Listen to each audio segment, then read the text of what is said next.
Did a beautiful teenage vampire roam Kingston, Massachusetts in 1807? I'm about to tell you the story and what I found out.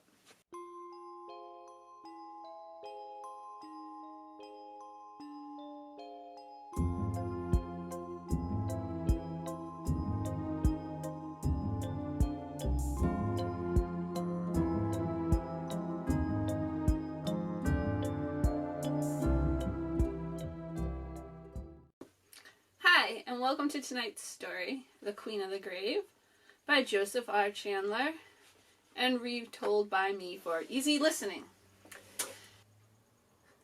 In that part of the old colony, or Plymouth County, and more particularly in a small village adjoining the town of Plymouth, there may be found the relics of many old customs and superstitions. One such case you may find of interest happened here in the year 1807. It is well known to those acquainted with this section of the country that nearly one half of its inhabitants die of consumption, brought on by the chilly humidity of the atmosphere and the regular easterly winds.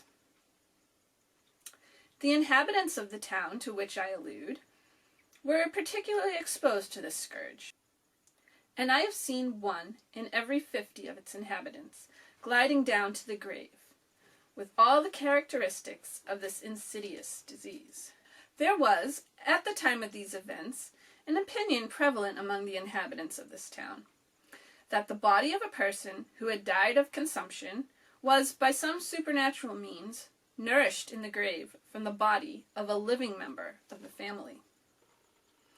It was believed that during the life of the person, the body retained in the grave all the fullness and freshness of life and health. This belief was strengthened by the circumstance that whole families frequently fell prey to this terrible disease. Of one large family in this town, consisting of 14 children and their respective parents, the mother and youngest son only remained. The others, within 1 year of each other, had died of the consumption. Within 2 months from the death of the 13th child, a friendly girl of about 16, the bloom which characterized the whole of this family was seen to fade from the cheek of the mother's last child. His chest was convulsed by the powerful deep-toned cough common in the consumption in our Atlantic states. At this time, it was decided by a few of the village community that in an attempt to keep this boy from an early grave, they would test the truth behind the vampire tradition. It was believed that if the body thus unnaturally nourished in the grave, should be raised and turned over in the coffin, its plundering of the life force of the survivor would soon cease. The consent of the mother was obtained, and it was agreed that 4 persons, attended by the surviving brother, should at sunrise the next day dig up the remains of the last buried sister. At the appointed hour, they met in the burying yard. After much exertion, they removed the earth and raised the coffin, and placed it upon the ground. Then, removing the flat lid, they lifted the covering from her face, and discovered what they had indeed anticipated, but dreaded to declare. Yes, I saw the visage of one who had long been the tenant of a silent grave, lit up with the brilliancy of youthful health. The cheek was full to dimpling, and a rich profusion of hair shaded her cool forehead. Some of its richest curls floated upon her unconscious breast. The large blue eye had scarcely lost its brilliancy, and the living fullness of her lips seemed almost to say, "Loose me, let me go." In 2 weeks the brother, shocked with the spectacle he witnessed, sunk under his disease. The mother survived scarcely a year. A long range of 16 graves is pointed out to strangers as evidence of the truth of the belief of the townspeople. A vampire walked among them. These lines were written on recollection of this shocking scene. And he wrote a little poem. I saw her, the grave sheet was round her. Months had passed since they laid her in clay, yet the damp of the tomb could not wound her. The worms had not seized on their prey. Oh, fair was her cheek as I knew it, when the rose all its colors there brought, and that eye did a tear then bedew it? it gleamed like the herald of thought. She bloomed though the shroud was around her. Her locks o'er her cold bosom waved, as if the stern monarch had crowned her, the fair speechless queen of the grave. But what lends the grave such a lustre? O'er her cheek what such beauty had shed? His lifeblood who knelt there had nursed her. The living was food for the dead. And I didn't know that poem sounded so good until I read it aloud. You gotta read it aloud. Alright, I'll be back in a minute with some thoughts. Hey, I'm back. Got my tea. And I'm here to talk about the truth behind the tales with you.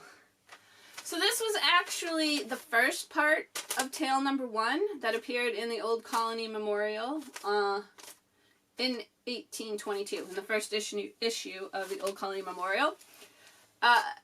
It was 2 tales in one. It kind of just rolled right into that astrologer reverend tale. He didn't have titles for them.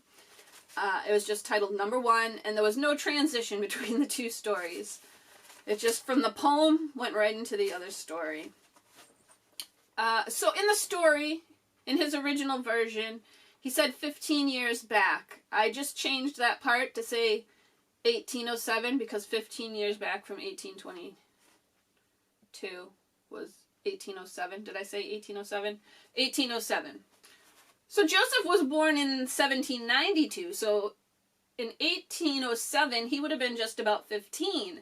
And he's writing this story as a witness to these events. So can you imagine being 15 years old and seeing this? So how did a 15-year-old boy get to be one of the 4 people that went to dig up the vampire? That's what I want to know. I'm thinking maybe he was a friend of the family. Maybe he was a friend of the brother, and he seemed to know the sister. At first I thought maybe his father might have brought him along, but his father died when he was very young. He did have a stepfather, so it could have been the stepfather. I thought maybe it was a family related to him, but I couldn't find, when searching back through genealogy, I couldn't find a family he was related to with that many people in it.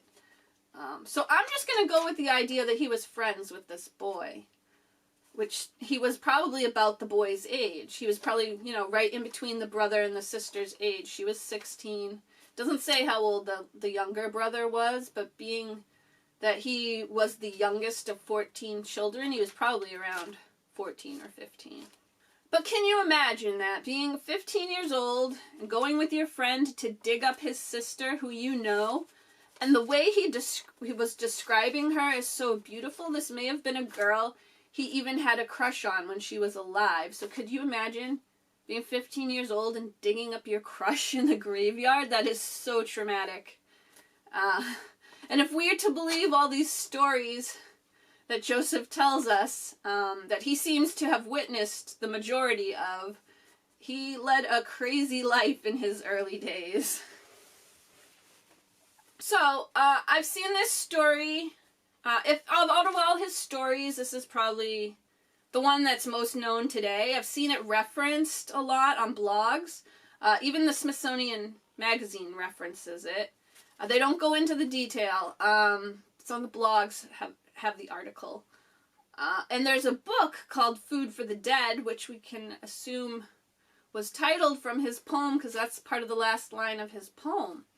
I haven't read the book, but it's about vampires in New England. But all of these other sources say that it took place in Plymouth, but at the start of the story it says Plymouth County, in a village neighboring Plymouth.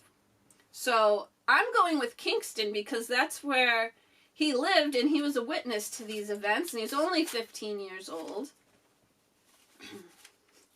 And he was only 15 years old.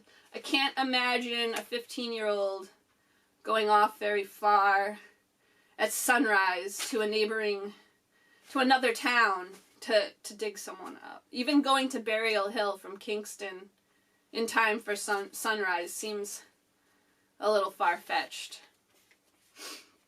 To me, anyways. But, so I looked through the cemeteries. I looked through Evergreen Cemetery. I looked on Burial Hill. I was looking for 14 graves all in a row.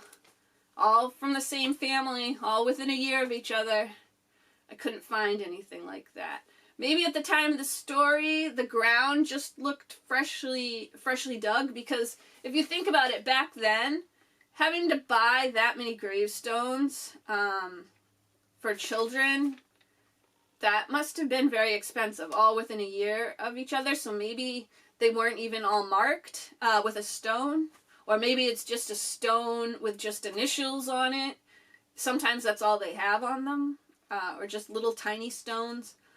I haven't found it yet. I'm not going to give up. But if I do find it, I'm not sure I would give out the location, because this story really reminds me of the story of Mercy Brown in Rhode Island, which happened about 90 years after this story. But that story is very similar, except the brother had to eat her heart. But anyways, now in modern times, people sometimes vandalize Mercy Brown's grave because she's a supposed vampire. So I wouldn't want that to happen to this girl, whoever she is. So I would have to think before, if I find out, I would have to think before I gave out the location. Still, I would definitely want to find this family. If you have any information on this, don't forget, you can contact me on my Facebook page, Billington Sea Monster. I'll put a link down below. Just let me know if you have any clues for me. I'd really be interested.